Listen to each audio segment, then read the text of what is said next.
بسم الله الرحمن الرحيم. الحمد لله رب العالمين الرحمن الرحيم مالك يوم الدين إياك نعبد وإياك نستعين اهدنا الصراط المستقيم صراط الذين أنعمت عليهم غير المغضوب عليهم ولا الضالين آمين. رب اشرح لي صدري ويسر لي أمري واحلل عقدة من لساني يفقهوا قولي. السلام علیکم ورحمۃ اللہ وبرکاتہ. امید کرتا ہوں آپ سب خیریت سے ہوں گے. لاسٹ کی جو ویڈیو گزری اس میں ذکر ہوا تھا کہ صہیونیوں کا. صہیونی کون تھے؟ جنہوں نے برطانیہ کے ساتھ مل کر سلطنت عثمانیہ کے خلاف بغاوت کی، اور جس کا نتیجہ یہ نکلا تھا کہ القدس جو ہے وہ صہیونیوں کے ہاتھ میں چلا گیا تھا. صہیونی کون تھے اس کا ذکر ہم کرتے ہیں. وہ لوگ جنہوں نے اہل فلسطین پر شب خون مارا اور بیت المقدس پر قبضہ کیا، انہیں اصطلاحی طور پر صہیونی کہا جاتا ہے. جب ہم صہیونزم یا صہیونی کی اصطلاح استعمال کرتے ہیں تو ہمیں معلوم ہونا چاہیے کہ صہیونی یروشلم کا ایک پہاڑ ہے جس پر حضرت داؤد علیہ السلام کا مزار بھی ہے. ابتدا میں یروشلم کا شہر یروشلم کے گرد واقع دو بلند و بالا پہاڑوں کے درمیان میں بسا تھا. یہ دونوں پہاڑ آج بھی یروشلم کے گرد یعنی مشرق و مغرب میں باہم مقابل واقع ہیں. ان میں سے مشرقی پہاڑ موریہ کہلاتا ہے، جبکہ مغربی پہاڑ صہیون کہتے ہیں. صہیون اپنی قامت میں موریہ سے بلند تر ہونے کے ساتھ ساتھ حضرت اسماعیل علیہ السلام کے زمانے سے ہی یہودیوں کے درمیان تقدس اور احترام کی علامت ہے. یہودیوں نے 27 اگست 1897 میں سوئٹزرلینڈ میں صہیونیت کو منظم تحریک کی صورت دینے کے لیے ایک کانفرنس منعقد کی، جس میں اعلان کیا گیا کہ صہیونیت فلسطین میں یہودیوں کے لیے ہوم لینڈ حاصل کرنے کے لیے ایک جد و جہد کا آغاز کرتی ہے. اور اس مقصد کے لیے کانفرنس نے کچھ قواعد و ضوابط کی منظوری بھی دی. بعد ازاں انجمن محبین صہیون کے نام سے ایک تنظیم بنا کر اپنے منصوبے پر یہودیوں نے باقاعدہ کام شروع کیا، اور بالآخر یہ گروہ فلسطین پر قبضہ کرنے میں کامیاب ہو گیا. چنانچہ جب صہیون کی اصطلاح استعمال کی جاتی ہے تو اس سے مراد تمام یہودی نہیں ہوتے، بلکہ صرف وہ یہودی ہوتے ہیں جو انجمن محبین صہیون سے مربوط یا ان کے ہم فکر ہوتے ہیں.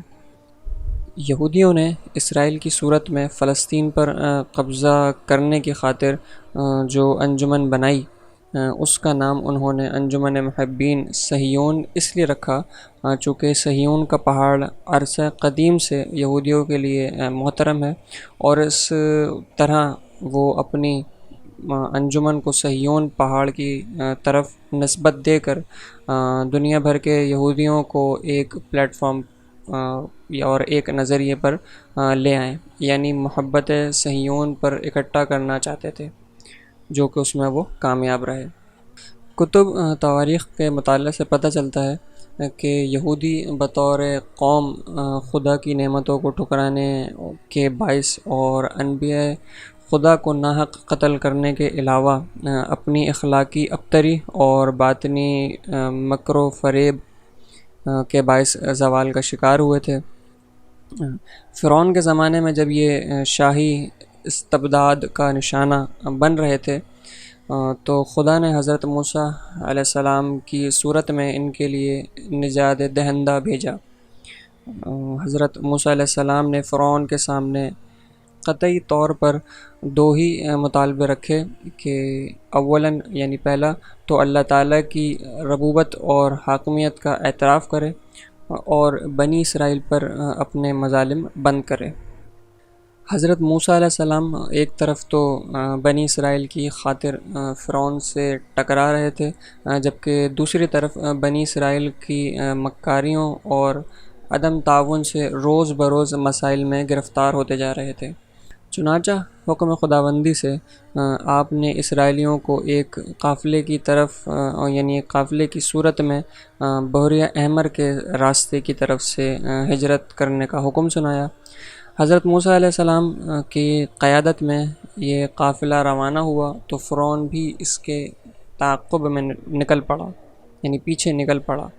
اس نے خداوندی سے حضرت موسیٰ علیہ السلام نے اپنا عصا دریائے نیل کے سینے پر مار کر بنی اسرائیل کو دریا عبور کرایا، اور ان کے تعاقب میں آنے والا فرعون اسی نیل میں غرق ہو گیا۔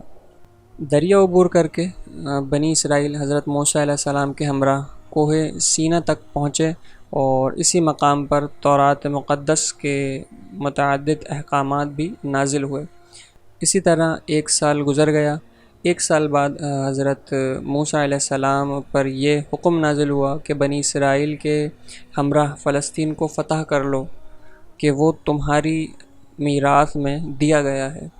جس کے بعد آپ نے فلسطین کا جائزہ لینے کے لیے دشت فاران کا رخ کیا، اور پھر دشت فاران سے ایک وفد کو فلسطین کے حالات کا تجزیہ و تحلیل کرنے کے لیے بھیجا، یعنی وہاں کے جو حالات ہیں ان کا جائزہ لینے کے لیے بھیجا۔ اس زمانے میں فلسطین کے باشندے کفر و شرک اور گمراہی میں مبتلا تھے، چنانچہ حضرت موسیٰ علیہ السلام کی قیادت میں بنی اسرائیل کے ذریعے سے ایک الہی حکومت کے نفاذ کی خاطر اہلیان فلسطین کی اصلاح کی خاطر ایک خود بنی اسرائیل کے عزت و وقار اور مقام و مرتبے کی بلندی کی خاطر حضرت موسیٰ علیہ السلام کو یہ حکم دیا گیا تھا۔ لیکن بنی اسرائیل نے حضرت موسیٰ علیہ السلام سے صاف کہہ دیا کہ اے موسیٰ، تم اور تمہارے رب دونوں جاؤ اور لڑو، ہم یہاں بیٹھے ہیں۔ حضرت موسیٰ علیہ السلام کی دل آزاری کر کے بنی اسرائیل نے غضب خداوندی کو للکارا، جس کے بعد 40 برس تک اکرام خداوندی نے ان کی طرف سے منہ پھیرے رکھا، اور وہ دشت فاران و وسین میں خاک چھانتے رہے۔ 40 سال کے بعد حضرت موسیٰ علیہ السلام نے بنی اسرائیل کو پھر اکٹھا کیا، پھر یکجا کیا، اور مواب، حسبون اور شتیم کے علاقے فتح کیے، اور یہیں کہیں کوہ باریم پر حضرت موسیٰ علیہ السلام وصال فرما گئے۔ حضرت موسیٰ علیہ السلام کے بعد حضرت یوشع ان کے خلیفہ بنے، جنہوں نے دریائے اردن کو عبور کر کے فلسطین کے شہر اریحن کو فتح کیا، اور یہ اریحن ہی فلسطین کا پہلا مفتوحہ شہر ٹھہرا۔ اریحن کو سب سے پہلے مفتوح کرنے کے بعد، یعنی فتح کرنے کے بعد، بنی اسرائیل رفتہ رفتہ پورے فلسطین پہ پھیل گئی، جیسا کہ پہلے بیان کیا جا چکا ہے کہ فلسطین پر بنی اسرائیل کو قبضہ دلانے کا مقصد الہی حکومت کا قیام تھا، لیکن اپنے رویے کی بنا پر بنی اسرائیل الہی حکومت کے نفاذ کے لیے متحد ہونے کے بجائے قبائلی دھڑوں میں تقسیم ہو کر فلسطین کے گمراہ باسیوں کے ساتھ مخلوط ہو گئی، یعنی ان کے ساتھ شامل ہو گئی۔ بنی اسرائیل کی بطور ملت و قوت کمزور ہو گئی، اور فلسطین کی غیر مفتوح اقوام نے بنی اسرائیل کی درگت بنانی شروع کر دی۔